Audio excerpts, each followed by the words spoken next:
Clarity of heart and clarity of vision, by abstaining from enjoyments and having few desires, so that you can be a proper recipient of the knowledge from this teacher. As you should know that you are his messenger in whatever he teaches you to those people in ignorance who may come to you. This is Imam Zain al-Abidin alayhi salam. So it is necessary for you to deliver his message, to impart the knowledge to them beautifully, and not to commit a breach of trust while conveying his message, and to fulfill your duty on his behalf when you have undertaken it, and there is no power or strength save through Allah subhanahu wa ta'ala.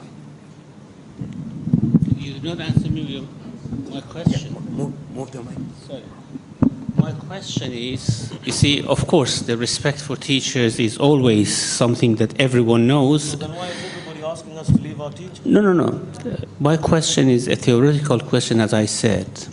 You said maybe you were a bit sensational, you were exaggerating, but you said we never leave this teacher. Oh, this means that we believe that he never may commit a mistake, he never may do something that we would be in a position to criticize. Now, suppose if you say this, if all the Maraja come and tell you this path is wrong, will you desist, or you say no, our path is right and you are wrong? Theoretically I'm speaking, okay? Just imagine. I mean, you can theoretically speak. Because now we are not talking about, as I said, that's why I don't want to mention names, because we are not talking about people. We are talking about methods. We are talking about the way we have to enlighten others as well to go forward. Now, of course, probably, again, you were a bit angry of what had happened, so you said these people are megalomaniac or something like that, which, again, I don't think an Arif should use this, but... I didn't say I was an Arif. Anyhow, theoretically, is that possible that if, for example, Maraja and others tell you that this is the wrong path, you would accept, or you wouldn't accept? Theoretically. Bismillah ar-Rahman ar-Rahim. I think some of these statements are conditional statements.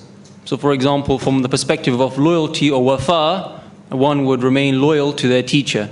So it may be on that basis that a statement is made, not that my basis is this person is supra-angelic and that's why I'm not leaving him. It may be from the perspective of loyalty that I would not leave a person. In the same way, we would never denounce our father on the basis of being loyal to our father, not on the basis that my father is infallible. So when a statement is made, it is made in a certain way, not to put words in Shaykh Abbas's mouth, but it may be from that perspective of loyalty that one would say that. And from another perspective, if one's father, whether that be a spiritual father or a material father, made a mistake, it may be more appropriate in the situation to remind them of their obligations within the Sharia and the Islamic laws, as opposed to cutting ties with them when they have seen the mistakes we've done for many years and had vast hearts, that the moment we see a mistake, we'd go and at the moment kick them out of the door. So maybe through that loyalty, one would remind them of their way, as opposed to without question saying, no, they must be right in what they do. So through being loyal to a teacher, that does not obscure one's intellect and one's moral judgment at a theoretical plane. Okay, can we move on? I think we got about 12. You must remember, the whole world is watching this program, please. Keep your questions polite, your comments polite, and come forward, because they want to hear your question quite clearly. So I'll let Hussein Bhai decide who comes forward. I think Akil put his hand up first, so it's only fair for me to go to him. Yeah, come and then forward. I'll go around. Yes, Hussein, sir. bring them here. Akil, can you come to the front? Okay, please. It's all right. No. He might be limping. It's okay. Okay, all right. We'll have to repeat the question then. The guy is shy. Assalamu alaikum. I'm not sure who this question's to really, but I just get the image right now that I'm not really certain about what the real issue is. I think from where it seems that Irfan can only be some way to reach to Allah. So in that sense, it has to be something which is inherently good.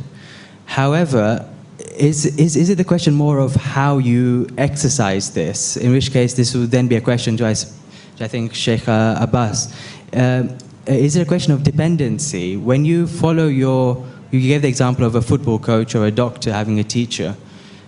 Is that a question of a sole teacher and dependent on one teacher, or is it an open mind trying to extract information from all perspectives and not being solely dependent on one person? Is that what it is? It seems that seems to be the underlying issue here.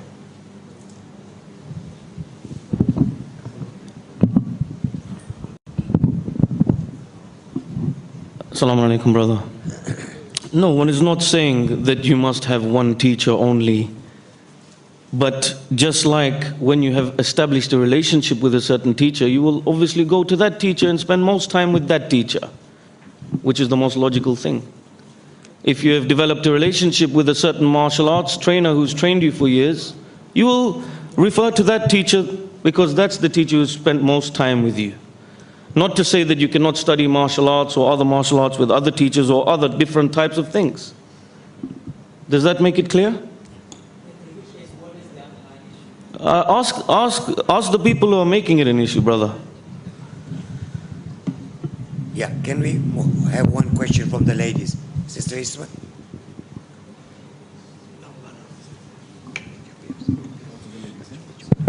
Assalamu alaikum. Before I ask the question, could I just please clarify that tonight's session is about the topic of Irfan, and whilst it does consider the issues surrounding it, it shouldn't really be focused on just the one controversy.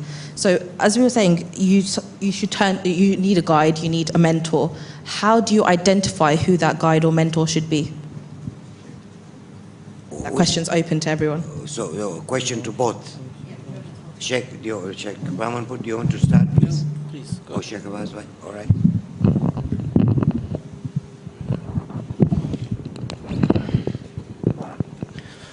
Bismillah ar-Rahman ar-Rahim. The question with regards to a teacher is quite complex in some cases and quite simple in others. There are some who advise that when you do take a teacher on the spiritual path of Irfan, you should ensure that this teacher has reached the end of the journey. He is perfect with regards to his soul and ability to control himself, and then only should you go and follow him. Of course, this answer doesn't make sense to the person who's just beginning such a path. He's not able to decipher if somebody is completely perfect, whether somebody has reached the end of the path that he's just beginning. Allama Tabatabai advises quite clearly, and he mentions that you should stay with a teacher who you feel or believe that he is on the right path. You should accompany him in public and in secret to ensure that he is someone who acts on his words that he mentions in public, and even in private he is one who acts in the same way as he is advising others. So when you begin to accompany someone in both public and private settings, and you know that this person is now somebody who does not go outside of the Sharia, somebody who stays within the Sharia, someone whose advices are all those that take you closer to Allah, then you can take somebody as your general guide, like you would take any other teacher as a general guide. This is the basis of teaching and the basis of finding a guide. Thereafter, if this guide therefore moves a step further, and now he tells you, for example, or gives you specific advices for yourself, it's only obvious that one should stay within the intellect and the Sharia. So any advice that's given to you, you bounce it off the Sharia to ensure that it's within it, and you take it through your intellect. If it makes sense to you and it stays within the Sharia, you follow it.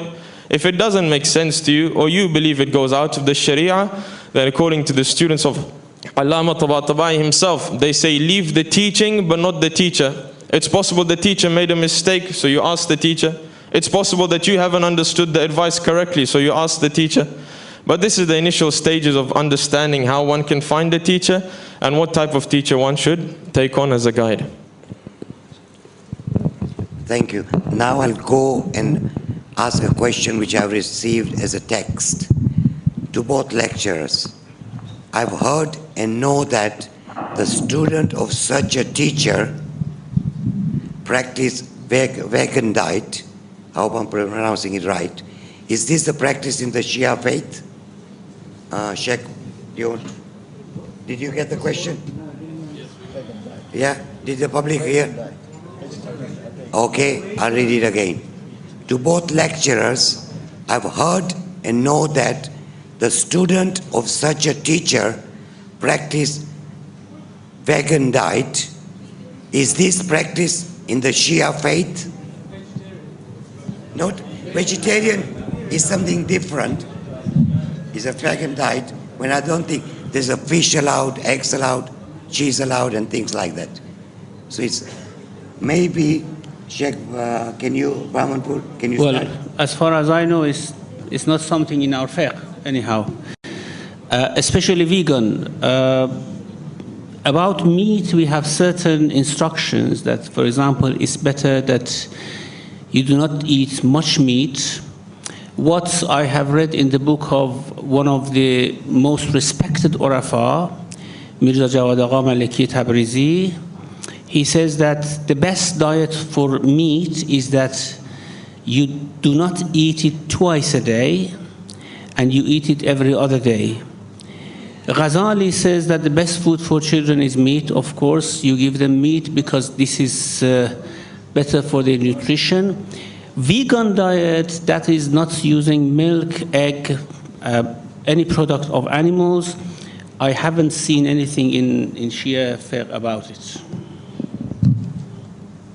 Sheikh Abbas Bhai. Bismillah ar-Rahman ar-Rahim. As with regards to the vegan diet being within the Sharia or not, it's quite obvious to anyone who has studied the Sharia and read even the basic Risala Amaliya that this is not a prescription that the awliya of the Imma themselves have given. It is not within the Shia madhab that this is a wajib act, or it's a haram act, or it's a makruh act, or it's a mustahab act according to the Imma. However, that doesn't mean that anything which does not go against the Sharia cannot be acted upon. For example, the Sharia will not tell you to drive a car, but you know that it doesn't go outside of the Sharia, so you may drive a car. In the same way, we find quite explicit ahadith, for example, not to make one's stomach the graveyard of dead animals. We have specific ahadith that one should not stay away from meat for more than 40 days. So if somebody wants to take on a vegan diet, firstly, they're absolutely free to do as they wish, so long as it's within the Sharia. The Sharia has never said that you have to be vegan or you cannot be a vegan. This is a personal matter and doesn't mean that anybody should enter this personal matter. However, let me take it a step further. When I was in Syria, I translated a book for the Islamic College. It was called Lisan al-Sidq from Arabic to English. It was regarding the life of the student of Sayyid Qadi. He is the teacher of Sheikh Bahjat, whom all of you probably have heard of. His name is Sayyid Abdul Karim al-Kashmiri. He advises his students on many different aspects, and those advices have been written down in this book. One of the advices he gives that he has taken from his teacher, Sayyid Taliqani, is that he has given us a prescription, a guidance if you want to call it, to stay away from meat for a certain amount of days, so long as it doesn't exceed 40, because then it becomes makruh. Not even haram, it becomes makruh. Furthermore, he goes on to prescribe this advice to his own students.